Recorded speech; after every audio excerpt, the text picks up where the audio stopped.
지난달 화요일 오후 65세의 김정수 씨는 통장을 들여다보며 한숨을 쉬었습니다. 국민연금과 퇴직연금을 합쳐 한 달에 200만 원 정도가 들어오지만 생활비로 쓰고 나면 남는 게 없었습니다. 병원비가 늘어나고 물가는 오르고 자녀들 도와주다 보면 적자였습니다. 김정수 씨에게는 집이 한 채 있었습니다. 평생 모아 마련한 아파트였고 대출도 모두 갚아 완전히 자기 것이었습니다. 하지만 그 집에서 사는 것 외에는 별다른 수입을 만들어내지 못했습니다. 친구가 조언했습니다. 집을 팔아서 작은 집으로 옮기고 남은 돈으로 월세 받을 집을 사라고 말입니다. 그러면 매달 안정적인 수입이 생긴다고, 연금과 월세를 합치면 여유로운 노후를 보낼 수 있다고 했습니다. 김정수 씨는 마음이 움직였습니다. 하지만 동시에 두려웠습니다. 집을 잘못 선택하면 어쩌나, 세입자가 안 들어오면 어쩌나, 관리가 힘들면 어쩌나 걱정이 앞섰습니다. 그날 밤 김정수 씨는 결심했습니다.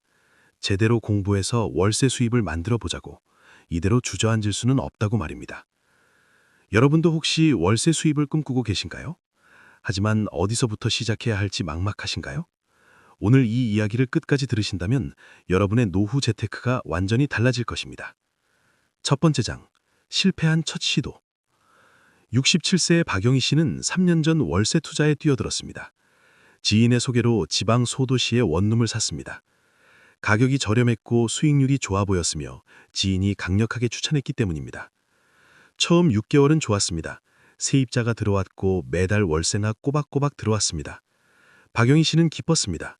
역시 월세 투자가 답이구나 생각했습니다. 하지만 6개월 후 세입자가 나갔습니다. 그리고 새 세입자를 구하는데 4개월이 걸렸습니다. 그 사이 관리비와 세금은 계속 나갔습니다. 새 세입자가 들어왔지만 1년 후 또 나갔습니다. 박영희 씨는 깨달았습니다. 지방 소도시는 인구가 줄어들고 있었고 원룸 공급은 넘쳐났으며 공실기간이 길어질 수밖에 없었습니다. 결국 박영희 씨는 손해를 보고 그 집을 팔았습니다. 마이크로 후킹. 박영희 씨의 실패에는 이유가 있었습니다. 첫째, 위치 선정이 잘못되었습니다. 둘째, 수요를 파악하지 못했습니다. 셋째, 장기적 전망을 보지 못했습니다. 하지만 이 실패가 박영희 씨를 포기하게 만들지는 않았습니다. 박영희 씨는 다시 공부하기 시작했습니다. 부동산 책을 읽었고 전문가 강의를 들었으며 성공한 사람들을 만나 조언을 구했습니다. 그리고 1년 후 다시 도전했습니다. 이번엔 달랐습니다. 서울 근교 신도시의 투룸 빌라를 샀습니다. 가격은 조금 비쌌지만 교통이 편리했고 젊은 부부들이 많이 사는 지역이었으며 학군도 좋았습니다. 두 번째 장, 성공의 첫걸음. 63세의 최동수 씨는 처음부터 신중하게 접근했습니다. 6개월 동안 50군데 이상의 매물을 받고 10군데 이상의 동네를 발로 뛰며 조사했습니다. 서두르지 않았고 비교했으며 꼼꼼하게 따졌습니다. 최동수 씨가 선택한 건 대학교 근처 오피스텔이었습니다.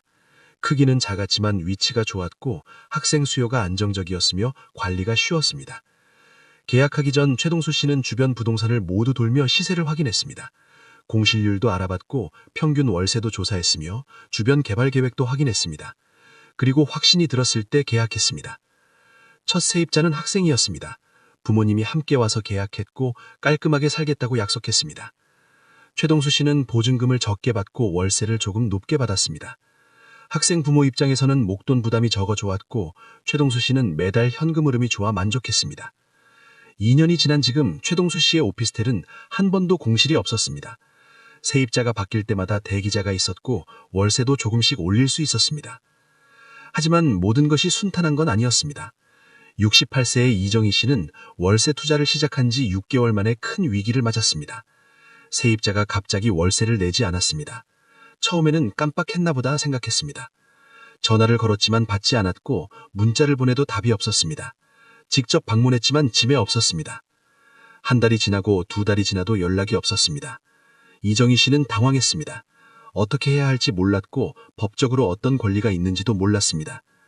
변호사를 찾아갔지만 절차가 복잡했고 시간이 오래 걸렸으며 비용도 만만치 않았습니다. 결국 6개월 만에 세입자를 내보낼 수 있었지만 그동안 못 받은 월세와 변호사 비용, 스트레스를 생각하면 큰 손해였습니다. 즉각적인 반응. 이정희 씨는 이 경험을 통해 많은 걸 배웠습니다. 계약 전 세입자를 제대로 검증해야 한다는 것, 계약서를 꼼꼼하게 작성해야 한다는 것, 문제가 생기면 즉시 대응해야 한다는 것을 깨달았습니다. 이정희 씨는 시스템을 만들었습니다. 세입자 선정 기준을 정했고 계약서에 특약 조항을 추가했으며 월세 납부 일정을 철저히 관리했습니다. 그리고 만약에 대비해 법률 보호품에도 가입했습니다. 지금 이정희 씨는 두 채의 월세집을 운영하고 있습니다. 한 번의 실패가 더 큰 성공의 밑거름이 되었습니다. 세 번째 장, 위치가 전부다. 70세의 한미숙 씨는 위치 선정에 모든 걸 걸었습니다. 가격이 비싸더라도 좋은 위치를 선택하는 게 낫다고 판단했습니다. 그 기준은 세 가지였습니다. 첫째, 교통입니다. 지하철역에서 도보 10분 이내, 버스 정류장에서 5분 이내여야 합니다. 교통이 불편한 곳은 아무리 싸도 선택하지 않았습니다. 둘째, 편의시설입니다. 마트와 병원, 은행이 가까워야 했습니다. 특히 편의점 가까운 곳을 선호했습니다.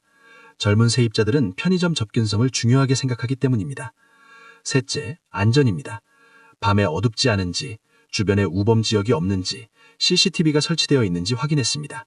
특히 여성 세입자를 고려해 안전한 환경을 우선시했습니다.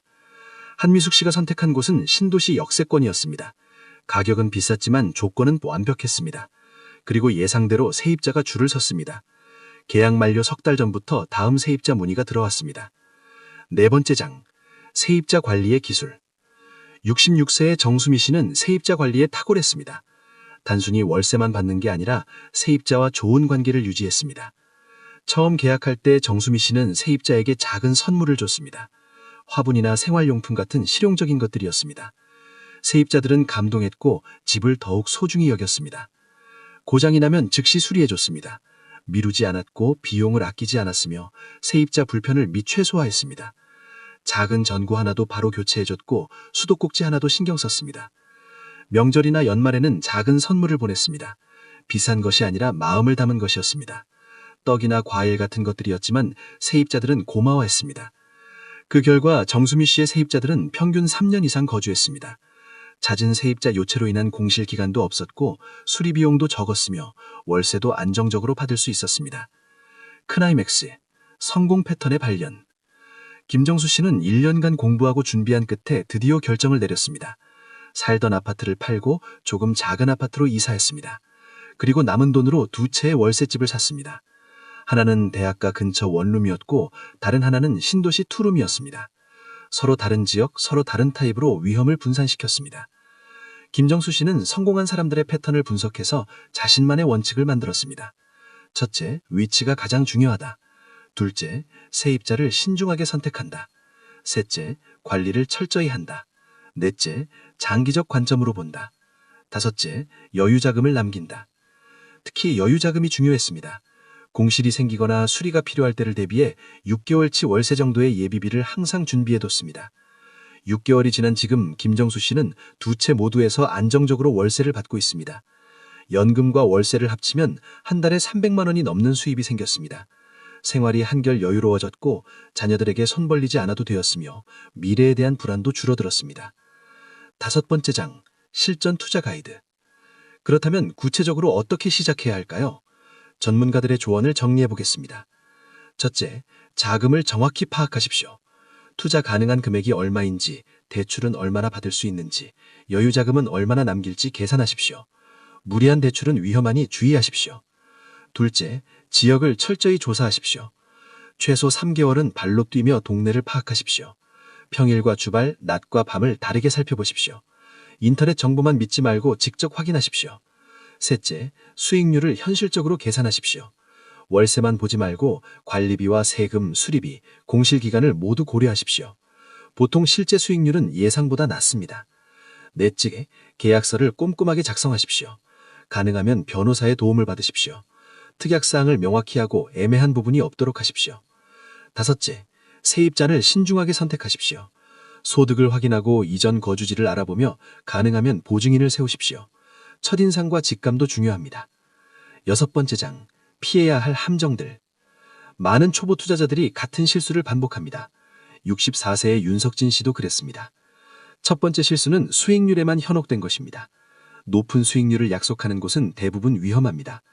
지방 소도시나 외곽 지역이 그렇습니다. 수익률은 높아 보이지만 공실 위험이 큽니다. 두 번째 실수는 한 곳에 올인한 것입니다.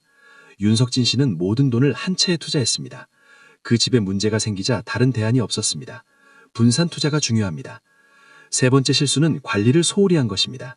처음에는 열심히 하다가 시간이 지나면서 손을 놓았습니다. 정기적인 점검과 관리가 필수합니다. 네 번째 실수는 감정에 휘둘린 것입니다. 세입자와 갈등이 생겼을 때 감정적으로 대응했습니다.